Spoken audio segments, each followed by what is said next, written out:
कल्पना कीजिए कि आप एक प्राचीन पुस्तकालय में खड़े हैं जहां हजारों वर्षों का ज्ञान धूल भरी अलमारियों में छुपा हुआ है। अचानक एक किताब आपके हाथों में आती है, भगवद गीता।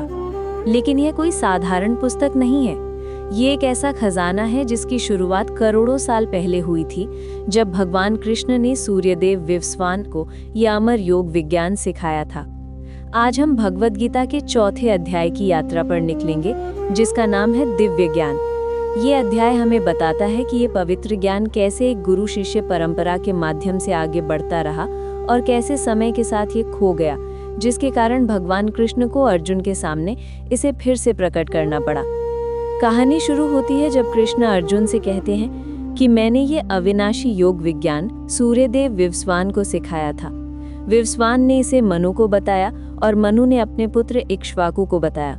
ये सुनकर मन में एक चित्र बनता है, लाखों साल पहले जब सूर्य की किरणों में भगवान का ज्ञान छुपा हुआ था। वैज्ञानिकों के अनुसार ये घटना लगभग 12 करोड़ 40 लाख साल पहले हुई थी। ये ज्ञान केवल किसी भी व्यक्ति को नहीं दिया गया था, ये विशेष रूप से राजवंश के लिए था, ताकि वे अपनी प्रजा की रक्षा कर सके और उन्हें आध्यात्मिक जीवन की ओर ले जा सके। मनु से ये ज्ञान महाराज इक्ष्वाकु तक पहुंचा, जो लगभग 2 करोड़ 5 लाख साल पहले हुआ था। इस तरह पवित्र राजाओं की एक श्रृंखला बनी जो इस दिव्य ज्ञान को समझते थे और इसका पालन करते थे। लेकिन समय एक क्रूर शिक्षक है। जैसे जैसे युग बदलते गए, ये पवित्र परंपरा टूटती गई। द्वापर युग के 8 लाख साल और त्रेता युग के 12 लाख साल बीतने के बाद हम कलयुग में पहुंचे, जो 4,32,000 साल तक चलेगा। अभी हमने कलयुग के केवल 5,000 साल ही देखे हैं, लेकिन इतने कम समय में ही ये अमूल्य ज्ञान लुप्त हो गया था। यहाँ कहानी में एक मोड़ आता है। भगवान कृष्ण अर्जुन से कहते हैं, ये वही प्राचीन विज्ञान आज मैं तुम्हें बता रहा हूँ, क्योंकि तुम मेरे भक्त हो और मेरे मित्र भी, इसलिए तुम इस दिव्य रहस्य को समझ सकते हो। इन शब्दों में कितनी गहराई है। ये केवल एक शिक्षा नहीं है, बल्कि एक मित्र का अपने प्रिय मित्र के साथ सबसे गुप्त रहस्य साझा करना है। अर्जुन, जो एक बुद्धिमान योद्धा था, तुरंत एक प्रश्न पूछता है जो हम सभी के मन में आ सकता है। वो कहता है, सूर्यदेव विवस्वान तो आपसे बहुत पुराने हैं, मैं कैसे समझूं कि आपने शुरुआत में उन्हें ये विज्ञान सिखाया था? ये प्रश्न सिर्फ अर्जुन की जिज्ञासा नहीं है, बल्कि उन सभी लोगों की आवाज है जो भगवान की दिव्य प्रकृति को नहीं समझते। भगवान कृष्ण का उत्तर इस अध्याय का सबसे महत्वपूर्ण हिस्सा है। वे कहते हैं, तुम्हारे और मेरे अनेक जन्म हो चुके हैं, मैं उन सभी को याद रखता हूँ, लेकिन तुम नहीं याद रख सकते। यहाँ भगवान अपनी दिव्य प्रकृति को प्रकट करते हैं। वे बताते हैं कि यद्यपि वे अजन्मा हैं और उनका दिव्य शरीर कभी नष्ट नहीं होता, फिर भी वे हर युग में अपने मूल दिव्य रूप में प्रकट होते हैं। लेकिन क्यों? ये प्रश्न हमारे मन में उठता है। भगवान कृष्ण इसका उत्तर देते हैं, जो इस अध्याय का हृदय है। वे कहते हैं, जब जब धर्म की हानि होती है और अधर्म बढ़ता है, तब तब मैं अवतार लेता हूँ, साधुओं की रक्षा करने, दुष्टों का नाश करने और धर्म की स्थापना करने के लिए मैं युग युग में जन्म लेता हूँ। इन शब्दों में कितनी शक्ति है।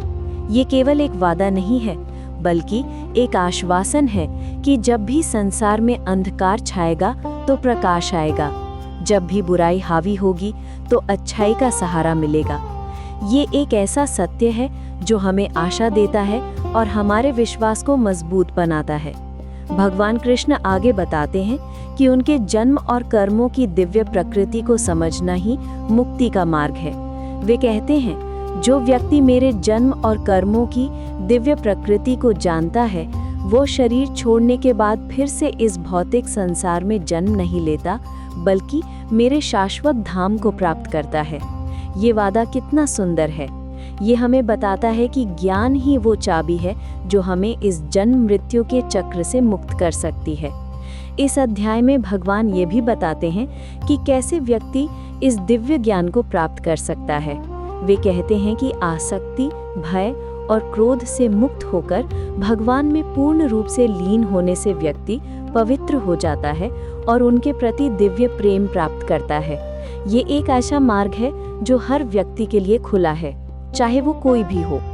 जैसे जैसे ये अध्याय समाप्त होता है, हमें एहसास होता है कि ये केवल एक धार्मिक शिक्षा नहीं है, ये जीवन जीने का एक तरीका है, एक दर्शन है जो हमें बताता है कि हम कौन हैं और हमारा उद्देश्य क्या है।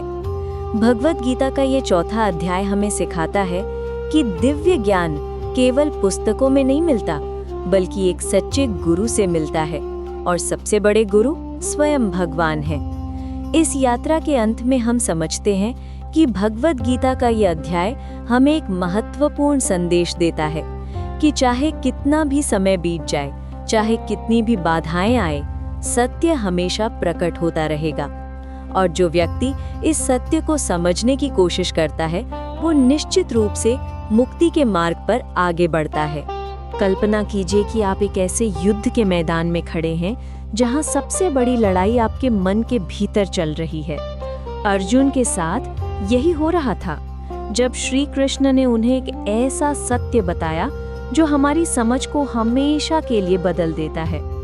गीता के चौथे अध्याय में एक ऐसा रहस्य छुपा है जो हमें सिखाता है कि कैसे कर्म करते हुए भी कर्म के बंधन से मुक्त रहा जा सकता है।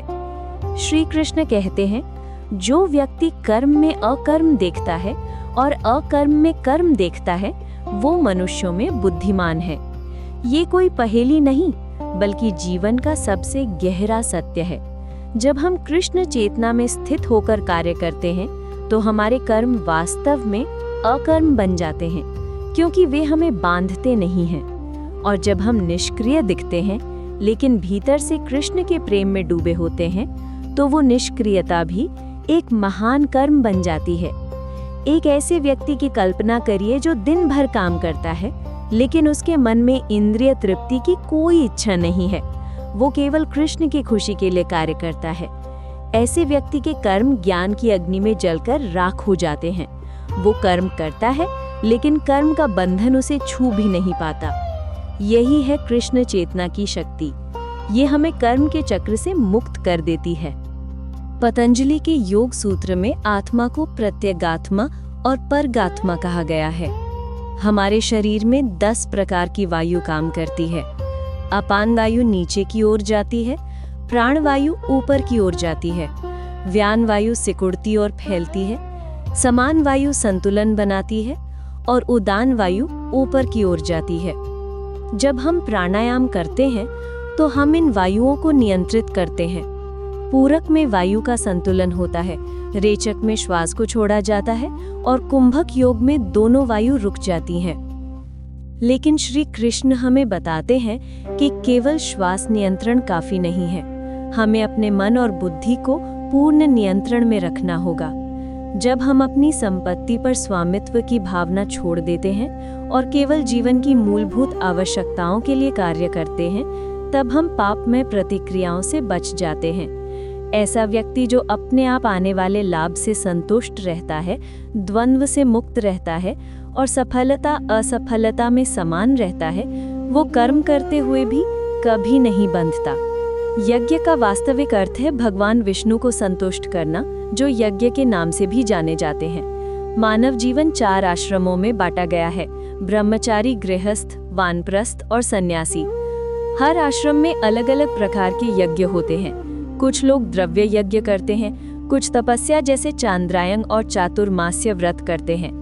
चातुर्मास्य व्रत में 4 महीने तक बाल नहीं कटवाना, कुछ खाद्य पदार्थ नहीं खाना, दिन में 2 बार भोजन नहीं करना और घर से बाहर नहीं निकलना शामिल है। कुछ लोग योग यज्ञ करते हैं, कुछ वेदों का अध्ययन करते हैं। लेकिन कृष्ण चेतना इन सब से अलग है, क्योंकि ये भगवान की प्रत्यक्ष सेवा है। जो व्यक्ति पूर्ण रूप से कृष्ण चेतना में लीन हो जाता है, वो निश्चित रूप से आध्यात्मिक राज्य को प्राप्त करता है, क्योंकि उसका पूरा योगदान आध्यात्मिक गतिविधियों में होता है। भगवद गीता 6:3-19 में कहा गया है, धर्मम तो साक्षात भगवत प्रणीतम, धर्म का निर्माण स्वयं भगवान ने किया है। और भागवतम 2:10-6 में कहा गया है, मुक्तिर्हितवान यथा रूपम स्वरूपेण व्यवस्थितिः। मुक्ति का अर्थ है अपने वास्तविक स्वरूप में स्थित होना। श्री कृष्ण चेतावनी देते हैं, हे कुरुश्रेष्ठ, यज्ञ के बिना इस लोक में कोई सुखी नहीं रह सकता, फिर परलोक की तो बात ही क्या है। ये कोई धमकी नहीं, बल्कि प्रकृति का नियम है। मानव जीवन मुक्ति का अवसर है और यज्ञ के बिना ये अवसर व्यर्थ चला जाता है। लेकिन सभी यज्ञों में श्रेष्ठ है ज्ञान यज्ञ। श्री कृष्ण कहते हैं, हे परंतप, द्रव्य यज्ञ से ज्ञान यज्ञ श्रेष्ठ है। हे पार्थ, सभी कर्मों का अंत ज्ञान में होता है। ये ज्ञान कैसे प्राप्त करें? तत्वविदों के पास जाकर उनसे विनम्रता से प्रश्न करो और उनकी सेवा करो। वो तत्वदर्शी महात्मा तुम्हें ज्ञान देंगे, क्योंकि उन्होंने सत्य को देखा है। जब आप इस ज्ञान को प्राप्त कर लेंगे तो आप जान जाएंगे कि सभी जीव मेरे अंश हैं, वे मुझ में हैं और मेरे हैं। ये ज्ञान आपके सभी संदेहों को जला देगा, चाहे आप कितने भी पापी क्यों ना हो। जब आप ज्ञान की नौका में बैठ जाएंगे तो दुखों के समुद्र को पार कर जाएंगे। जैसे धधकती हुई अग्नि लकड़ी को राख बना देती है, वैसे ही ज्ञान की अग्नि सभी कर्मों की प्रतिक्रियाओं को भस्म कर देती है। इसलिए हे भारत, अज्ञान से उत्पन्न संदेहों को ज्ञान की तलवार से काट डालो। योग में स्थित होकर खड़े हो जाओ और युद्ध करो। यही है गीता के 4 अध्याय का संदेश कि सच्ची बुद्धिमानी कर्म और अकर्म को समझने में है। सच्ची मुक्ति कृष्ण चेतना में है और सच्चा ज्ञान एक सद्गुरु से प्राप्त होता है। जब हम इस ज्ञान को अपना लेते हैं तो हमारा जीवन एक दिव्य यज्ञ बन जाता है और हम इस संसार के दुखों से हमेशा के लिए मुक्त हो जाते हैं। भगवत गीता का चैप्टर 4 आज के समय में बेहद रेलेवेंट है। ये कर्म योग के बारे में बताता है, यानी बिना फल की चिंता किए काम करना। आज की कम्पेटिटिव दुनिया में हम सब रिजल्ट्स के लिए स्ट्रेस्ड रहते हैं, लेकिन गीता कहती है कि अपना बेस्ट एफर्ट दो, आउटकम को भगवान पर छोड़ दो। मॉडर्न वर्कप्लेस में ये अप्रोच बहुत काम आती है। जब आप प्रमोशन या सैलरी हाइक के लिए एंग्शियस नहीं होते तो आपका परफॉर्मेंस एक्चुअली बेहतर होता है। ये माइंडसेट स्ट्रेस कम करती है और क्रिएटिविटी बढ़ाती है। अब चैप्टर 5 की बात करें तो ये कर्म संन्यास योग के बारे में है। यहाँ कृष्ण समझाते हैं कि सच्चा संन्यास काम छोड़ना नहीं है, बल्कि अटैचमेंट छोड़ना है। आप ऑफिस जाइए, फैमिली के साथ टाइम स्पेंड करिए, लेकिन ईगो और पोजेसिवनेस को छोड़ दीजिए। ये चैप्टर बताती है कि बैलेंस्ड लाइफ कैसे जिएं, ना तो कंप्लीट डिटैचमेंट, ना ही ओवर इन्वॉल्वमेंट। बस अपना धर्मा फॉलो करते रहिए और इनर पीस मेंटेन करिए।